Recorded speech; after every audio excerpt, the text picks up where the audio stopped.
Hello friends, मैं Gopal Kumar Pataliputra education platform में आपका स्वागत करता हूं। दोस्त, पिछले वीडियो में मैं बहुपद से संबंधित परिभाषा और उससे संबंधित परिभाषाओं के बारे में मैं डिस्कस किया था। आज मैं उसी सेशन को आगे कर रहा हूं। तो चलिए देखते हैं। यहाँ पे बहुपद के बाद यहाँ पे आपके सामने अब जो है बहुपद के गुणांक क्या उसके बारे में जान लीजिए। बहुपद का गुणांक का मतलब होता है कोफिशिएंट ऑफ पॉलिनोमियल्स। इसका मतलब एक एग्जांपल के द्वारा समझते हैं। ये आपका एक क्वेश्चन है 2x² - 3x + 1। तो यहाँ पे आप देखिए कि ये जो है x² को किससे गुना किया गया? 2 से। तो हम बोलेंगे x² का गुणांक 2। तो यानी कि ये एक बहुपद है जिसमें जिसका ये पद और सभी के पद के बारे में बतलाना है। तो यहाँ पे अगर आपसे पूछ लिया जाए x² का गुणांक कितना है तो आप बताएंगे 2। यहाँ पे x का गुणांक देखिए, x का गुणांक -3 है तो यहाँ x का गुणांक -3 कहेंगे। फिर उसके बाद इसके साथ कुछ नहीं लगा हुआ है, x/z कुछ नहीं लगा हुआ रहेगा, यानी कोई चर नहीं लगा रहेगा, तो उसको आप अचर पद कहेंगे। तो यहाँ पे ये जो एक है उसको अचर पद कहते हैं। एक और एग्जाम्पल समझते हैं। यहाँ एक आपका टर्म से यहाँ पे एक पद है। अब इसके बारे में देखते हैं बहुपद के बारे में। एक हमने उठाया, यहाँ x को किससे गुना किया गया है? तो 3 से। तो x का गुणांक 3। चूंकि x के आगे कोई साइन नहीं है तो समझ जाएंगे वो प्लस में है। अगर यही यहाँ पे माइनस रहता तो यहाँ पे भी हमको माइनस दर्शाना पड़ता। अब यहाँ पे मान लीजिए अचर, ये जो है आपका अचर पद है, कुछ नहीं लगा हुआ है। फिर यहाँ देखिए फिर से x³ को किससे गुना किया गया है? -3 से। तो यहाँ पे x³ का गुणांक हो गया -3। वही बात जो मैं यहाँ पे आपको बतला रहा था। फिर x² को 5 से गुना किया गया तो +5 लिखिए या बिना प्लस का ही लिखिए, क्योंकि आप अगर किसी भी अंक को ऐसे लिखते हैं तो इसके आगे बहुत सारी बातें होती है। क्या क्या? तो यहाँ देखिए, यहाँ पे आपके सामने होता है, इसके आगे प्लस हिडन रहता है, फिर इसके आगे पावर हिडन रहता है, फिर इसके नीचे बट्टा एक हिडन रहता है। तो इतनी सारी बातें होती हैं कि अगर कोई अंक लिख दिया जाता है तो उसके साथ साथ कितनी बातें हैं, तो इसको हम ऐसे लिख सकते हैं, फिर इसको हम ऐसे लिख सकते हैं, फिर इसी को हम ऐसे लिख सकते हैं। मतलब 3 बातें किसी भी अंक के पास होती है। और अगर आपके चिन्ह के साथ लिख दे तब तो यहाँ पे समझ में आ जाएगा कि ये -3 है। तो इसमें ये समझना है कि इसका तो आपका चिन्ह लगा हुआ है। फिर यहाँ पे इसको हम -3/1 यानी कि पूर्णांक है, इसको हम परिमेय संख्या बना सकते हैं। फिर उसके बाद यहाँ पे कुछ नहीं तो इसको पावर 1 यहाँ पे हम समझ सकते हैं, इसका पावर 1 है। तब चलिए यहाँ पे समझते हैं एक और एग्जांपल के द्वारा। अगर मान लीजिए ये इस तरह से आ जाए आपका मैथ में बहुपद जब आप पढ़ेंगे तो तब आप क्या लिखेंगे? यहाँ देखिए x² को a से गुना किया गया, तब हम क्या बोलेंगे? x² का गुणांक a। यहाँ x को किससे गुना किया गया? b से। तो x का गुणांक b। अगर यहाँ माइनस साइन रहेगा तो माइनस को लेकर के चलेंगे, यहाँ माइनस रहेगा तो माइनस को लेकर के चलना है। चूंकि यहाँ नहीं है तो प्लस में मैंने बताया कि नहीं लेंगे। अचर पद को c से, यानी कि यहाँ c को अचर पद। अब यहाँ पे समुच्चय पर बहुपद, तो समुच्चय पर बहुपद क्या होता है उसके बारे में जानते हैं। एक एग्जांपल के द्वारा समझते हैं कि यहाँ पे आपके सामने लिखा हुआ है 3x² + 2x + 7। ये 3 क्या है? तो याद कीजिए, मैंने आपको पढ़ाया था सबसे शुरुआती वीडियो में।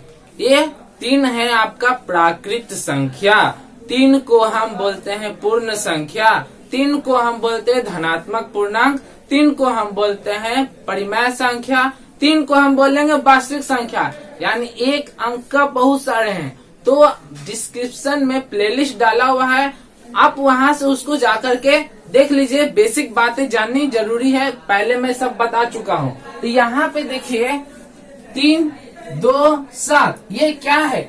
ये आपका एक पूर्णांक है, या इसको हम पूर्ण संख्या बोल सकते हैं या प्राकृत संख्या बोल सकते हैं।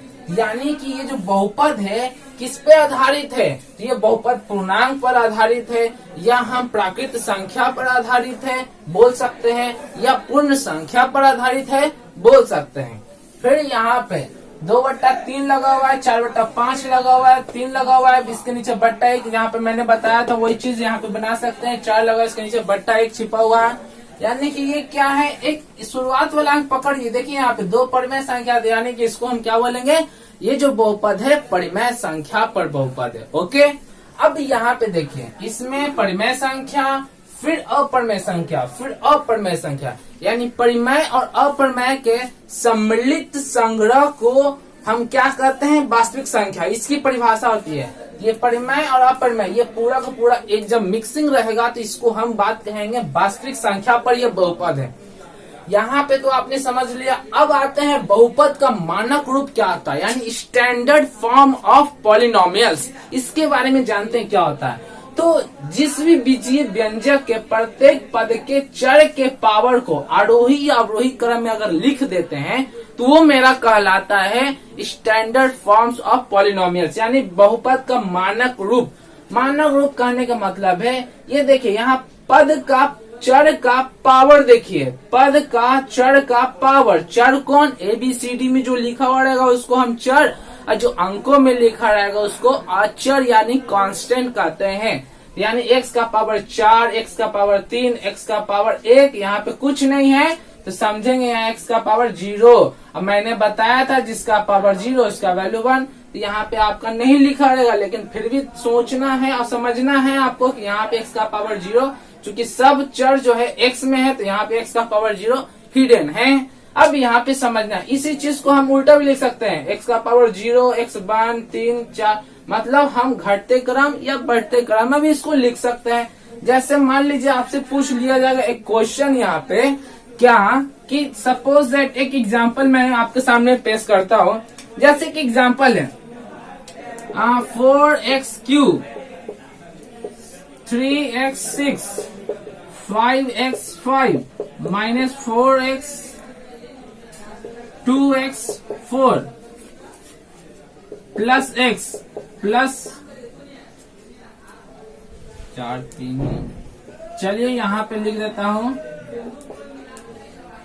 अब इसको ना अरेंज कीजिए आप स्टैंडर्ड फॉर्म में। जब भी आप मैथ को सॉल्व करेंगे तो आप क्या करेंगे, इसको आरोही क्रम या अवरोही क्रम में इसके चर को लिखेंगे। तो यहाँ पे देख लीजिए कैसे लिखेंगे। अब इसके स्टैंडर्ड फॉर्म को बनाते हैं तो सबसे बेहतरीन तरीका क्या है कि आप क्या कीजिए, सबसे बड़ा वाला पावर से स्टार्ट कीजिए 6, फिर छोटा वाला पावर यहाँ पे है, अब क्या है ये वाला है, फिर इसके बाद देखिए छोटा पावर यहाँ है तो 2x टू द पावर 4, फिर इससे छोटा आपका यहाँ पर है plus 4x to the power cube, फिर देखिए यहाँ पे 3 के बाद आपका 2 है x स्क्वायर, फिर आपका यहाँ पे x है जिसके साथ कुछ नहीं है उसको लास्ट में लिखेंगे। तो ये आपका हो जाता है स्टैंडर्ड फॉर्म ऑफ पॉलिनोमियल्स, यानी बहुपद का मानक रूप। इसी चीज को आप उल्टा भी करके लिख सकते हैं, लेकिन आप हैबिट में आप शामिल करेंगे। जितना भी आप मैथ को बहुपद में लिखेंगे तो शुरुआती में बड़ा अंक, फिर उससे छोटा, फिर उससे छोटा, फिर उससे छोटा लिखेंगे। यही चीज आपको पूरे बुक में देखने को मिलेगा। चलिए अब यहाँ पे देखते हैं बहुपद के पद क्या होते हैं, उसके बारे में समझते हैं।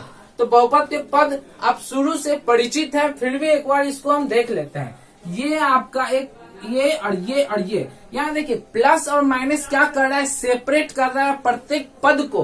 तो यहाँ पे -3x³ ये आपका पद कहलाता है। 5x², इसके आगे प्लस लगा भी सकते हैं और नहीं भी लगा सकते हैं, इसको हम बोलेंगे पद।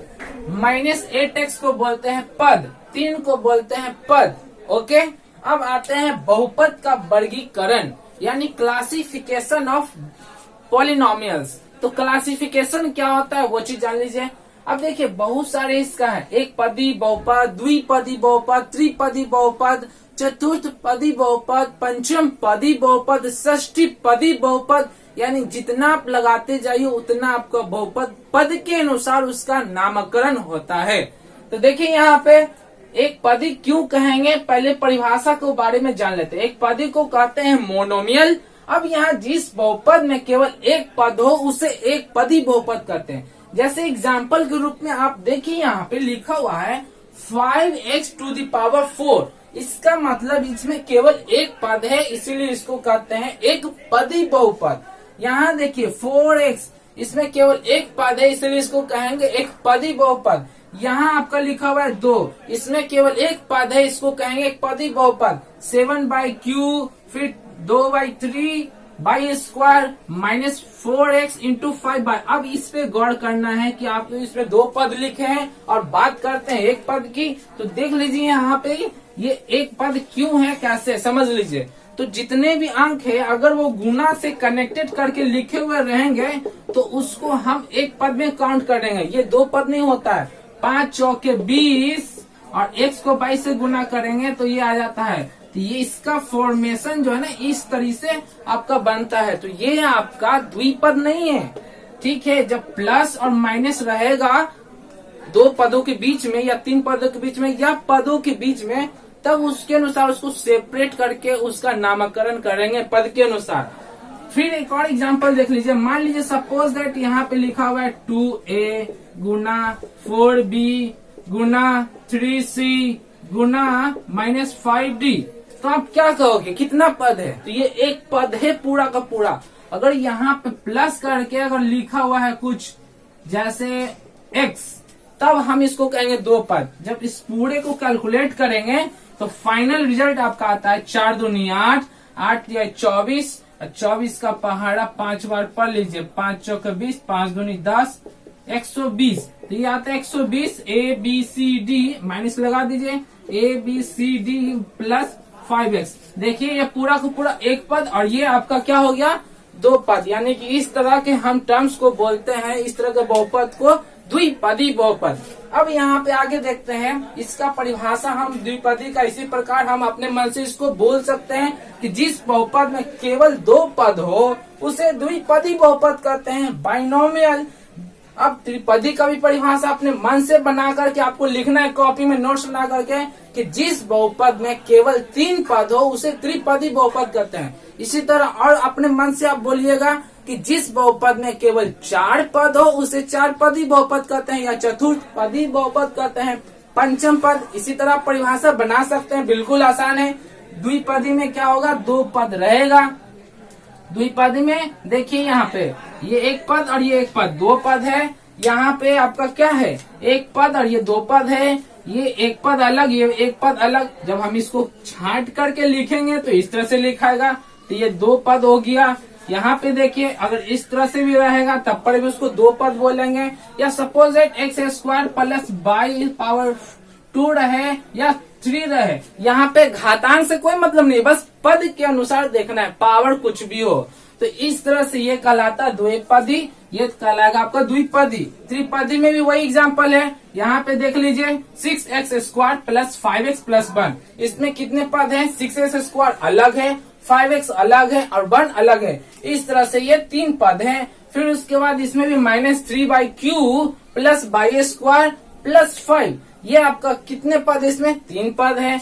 x⁻10 y⁻12 z⁻15। ये भी आपका त्रिपदी में ही काउंट होता है। तो बस उसमें कोई जरूरी नहीं है कुछ भी अंक या कुछ भी पद होना चाहिए, कोई भी आपका चर होना चाहिए, बस प्लस माइनस से उसको क्या होना चाहिए, जुड़ा हुआ रहना चाहिए। इस तरह से इसको त्रिपदी बहुपद कहते हैं।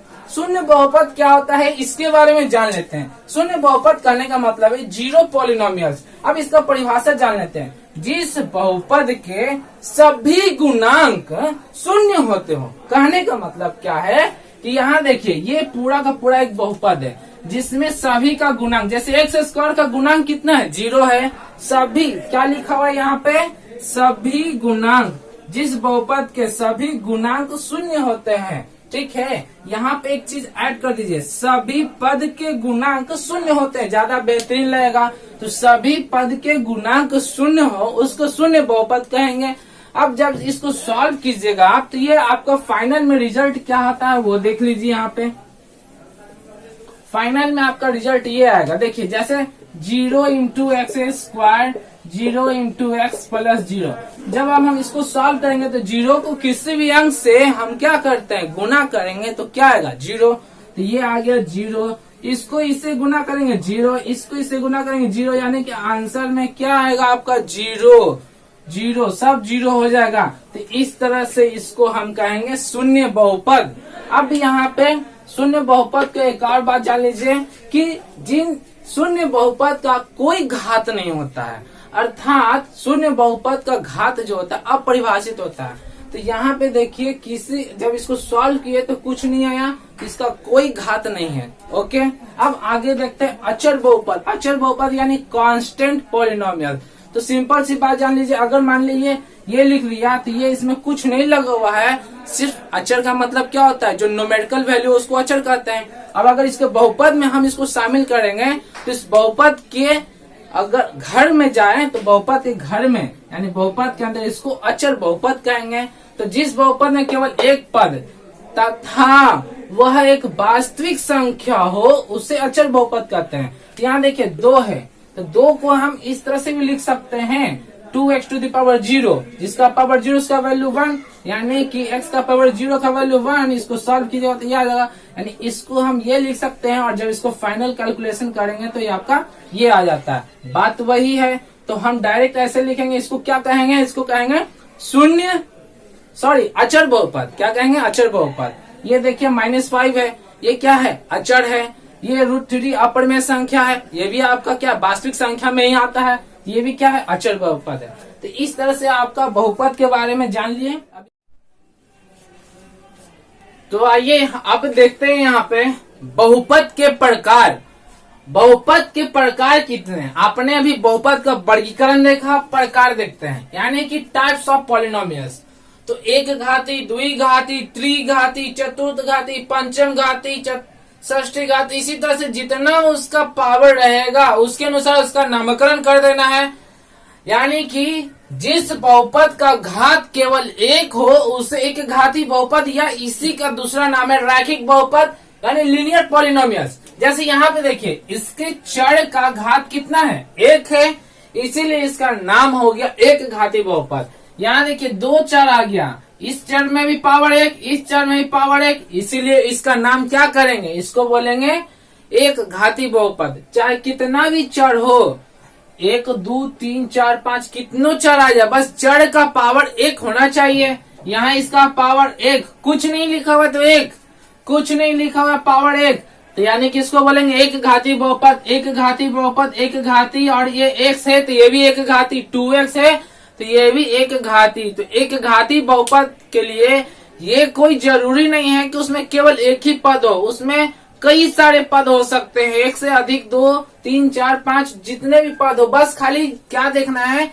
चर का पावर 1 देखना है। अब यहाँ पे द्विघाती बहुपद देखिए यानी कि क्वाड्रेटिक पॉलिनोमियल्स। अब इसी चीज को अब हम लोग पढ़ने वाले हैं, क्वाड्रेटिक पॉलिनोमियल्स। तो इसको अच्छे से समझना है। x² - x + 1 इस पूरे बहुपद में सबसे बड़ा पावर 2 है, इसलिए इसका नाम पड़ गया द्विघाती बहुपद। इस पूरे बहुपद में यहाँ पे बहुपद है, इसका पावर कितना 2 है, -3/2 इसका पावर कितना 2 है, इसलिए इसको कहेंगे कितना, द्विघाती बहुपद। यानी आप इसका परिभाषा खुद से बनाएंगे। क्या बनाएंगे, जिस बहुपद का घात 2 हो उसे द्विघाती बहुपद कहते हैं। एग्जाम्पल के रूप में x² + y² 2 √2x² - 5x + 3ax² + bx + c, इस तरह से कुछ भी रहेगा, बस खाली पावर जो है ना 2 होना चाहिए। अब देखिए क्वाड्रेटिक शब्द जो है, ये जो क्वाड्रेटिक शब्द है इसकी उत्पत्ति क्वाड्रेट से हुई है, इसलिए क्वाड्रेट का मतलब होता है स्क्वायर, इसलिए इसमें हम स्क्वायर लगाते हैं। अब यहाँ पे त्रिघाती बहुपद यानी क्यूबिक पॉलिनोमियल्स, इसका आप डेफिनेशन क्या देंगे कि जिस बहुपद का घात 3 हो उसे त्रिघाती बहुपद कहते हैं। जैसे -5x³ + x² + 1, ये आपका एग्जाम्पल है। फिर ये है, कोई जरूरी नहीं है कि इसमें 3 ही पद हो, इसका एक एग्जाम्पल अपने मन से हम और भी लिख सकते हैं। x⁻³ लिख दीजिए, यहाँ पे x⁻³ + 1 कर दीजिए, x या कुछ भी ले लीजिए। मान लीजिए अब हम इस बार लेते हैं AQ + BQ + CQ, कितनों पद हो, खाली पावर जो है ना 3 होना चाहिए। तो इस तरह से त्रिघाती बहुपद का आपका एग्जाम्पल यहाँ पर है। फिर चतुर्थघाती बहुपद क्या होता है उसके बारे में जान लेते हैं। इसका भी डेफिनेशन उसी प्रकार देंगे कि जिस बहुपद का घात 4 हो उसको हम चतुर्थघाती बहुपद कहते हैं। जैसे x⁴ + 1 2x minus 5x to the power 4 plus 3, 5 by to the power क्या पढ़ना होता है, बाई टू दी पावर 4 या बाई पर घात 4, ऐसे पढ़िए। या तो हिंदी में बोलिए या तो इंग्लिश में बोलिए। 2x to the power 4 minus x to the power 3 या x cube plus 2x square या x to the power 2 plus x minus 3। ये पूरा का पूरा जो है ना सबसे बड़ा पावर 4 है, इसलिए इसका नाम पड़ गया चतुर्थ घाती। अब यहाँ पे कुछ देख लेते हैं बहुपद चर में, ये सॉरी पहले इसको देखिए, बहुपद में का घात के बारे में जान लेते हैं क्या है। बहुपद का घात के बारे में कि पूरे बहुपद में जिसका सबसे चर का सबसे ज्यादा पावर रहेगा उसके अनुसार उसका नामकरण होता है, ये इसी से रिलेटेड है। इसलिए यहाँ पे आपको मैंने लिखा है, अगर आपसे पूछ ले कि इस बहुपद का घात कितना है तो आपको क्या करना है, उस पूरे बहुपद को पहले क्या करना है, एक अरेंज करना है मानक रूप में। अरेंज करने के बाद आप देखेंगे कि सबसे बड़ा पावर जो रहेगा उसके अनुसार उसका क्या करना है, नाम रख देना है।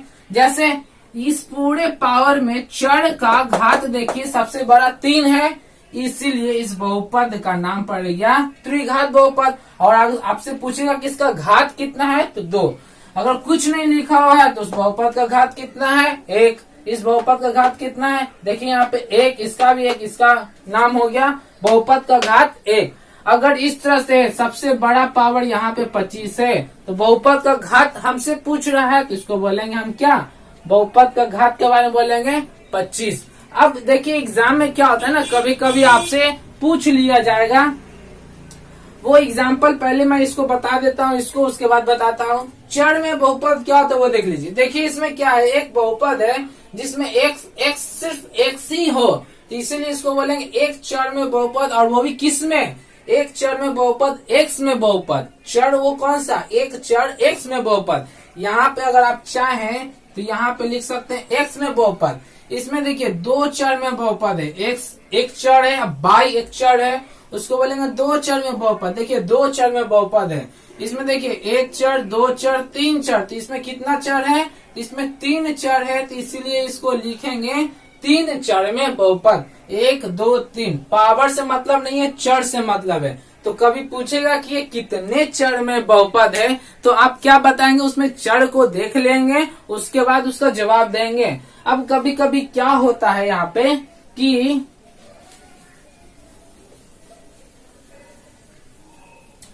क्या देखिए यहाँ पे क्या होता है, जैसे मान लीजिए एक लिखा हुआ 2x minus 4 by minus 2x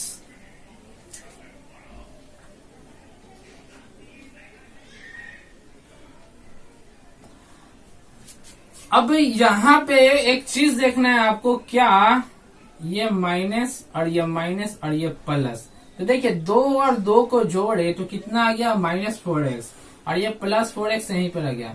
जब इस पूरे को कैलकुलेशन किए तो आंसर क्या है, 0। तो इस तरह से कितने चर में बहुपद है, तो इसमें कोई भी चर नहीं है। अब यहाँ पे जनरल फॉर्म देख लीजिए क्या होता है। जनरल फॉर्म करने का मतलब है ये आपका व्यापक रूप पूछेगा, तो रैखिक बहुपद का व्यापक रूप होता है ax + b।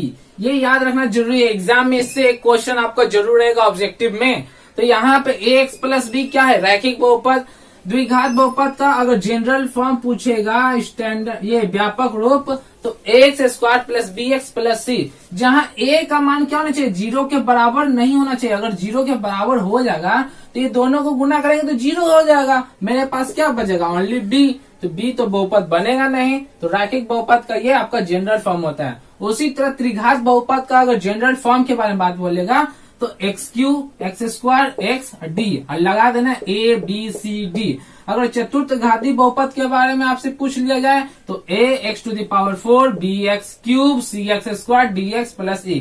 इसी तरह से आप चलते जाएंगे। यहाँ पे a b c d क्या है, तो यहाँ पे a b c d एक वास्तविक संख्या, इसकी जगह पे कोई अंक लिखा हुआ रहेगा, जो कि मैं यहाँ पे एक लिखा। जैसे एक एग्जांपल देख लीजिए सभी का, जैसे यहाँ पे 2x + b, तो आपका यहाँ पे ax + b को हम ऐसे लिख सकते हैं 2x + b, या 3x - 1 ± कुछ भी यहाँ पे रह सकता है। तो ये आपका कौन सा है, रैखिक बहुपद है। आपका द्विघात बहुपद बोलेगा तो यहाँ पे मान लीजिए एक एग्जांपल मैं लेता हूँ 5x² प्लस 6x प्लस 3।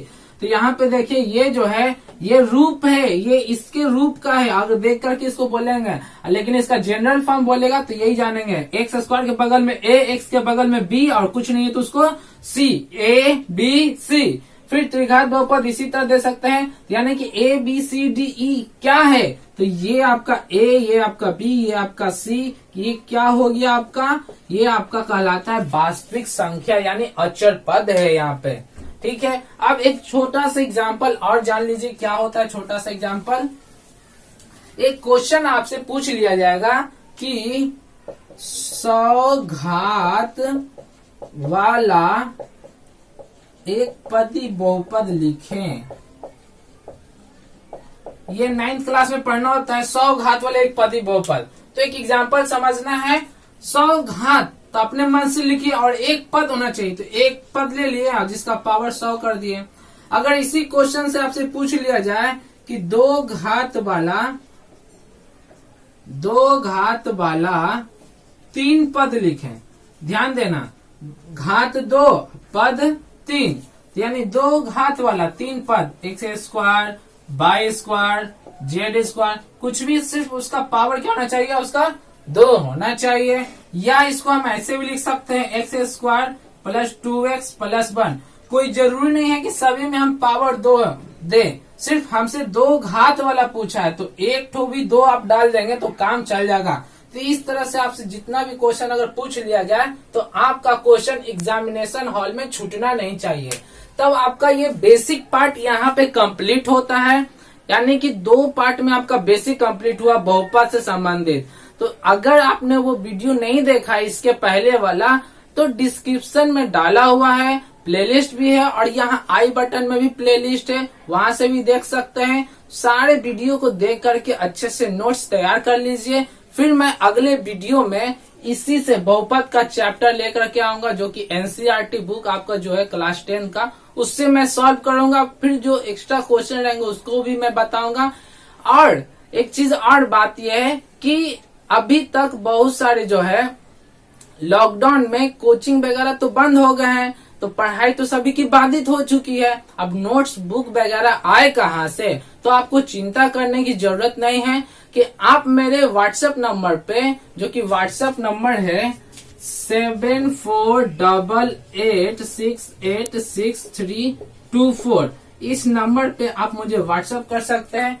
और व्हाट्सएप करके मैं आपको टेलीग्राम चैनल लिंक में ज्वाइन करवा दूंगा। आप वहां से क्या कीजिए, टेलीग्राम ऐप को डाउनलोड कर लीजिए, और नहीं तो आप टेलीग्राम डाउनलोड करके पाटली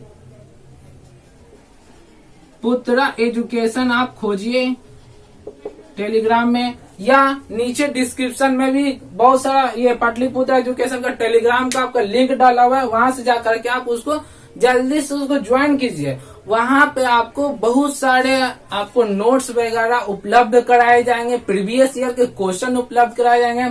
फिर 10th क्लास के जितने भी सब्जेक्ट है, फिजिक्स, केमिस्ट्री, मैथ, बायो, सभी का वीडियो आएंगे, साथ साथ उसका नोट्स, फिर मैथ के बहुत सारे क्वेश्चन, होमवर्क, सब चीज आपको मिलेंगे टेस्ट सीरीज लगाने के लिए। पिछले साल का क्वेश्चन, फिर आने वाला क्वेश्चन, फिर बोर्ड मॉडल, फिर मेरा गेसिंग होता है, तो ये सब चीज आपको मिलेंगे। फिर बुक भी आपको सारे के सारे मिल जाएंगे वो उस टेलीग्राम चैनल पे, क्योंकि टेलीग्राम चैनल एक ऐसा चैनल है कि उसमें कभी भी आप कुछ भी, अगर मान लीजिए उसको क्विट भी करते उस ग्रुप को, दोबारा कभी ज्वाइन करते हैं तो फिर से आप वो पीडीएफ पा सकते हैं, और उसमें बहुत सारी जो भी बातें लिखी हुई आप उसको पा सकते हैं। तब दोस्तों यहाँ पे मेरा सारा चीज समाप्त होता है। अब मिलेंगे अगले वीडियो में। अगर ये आपको सेशन पसंद आ रहा है तो इसको लाइक करना ना भूलें, और अब अगर आपको अच्छा भी लगा कुछ बातें तो आप कमेंट कीजिए, या कुछ बातें खराब लगी तो वो भी आप कमेंट करके आप मुझे सजेशन दे सकते हैं। फिर मिलेंगे नेक्स्ट वीडियो में। धन्यवाद।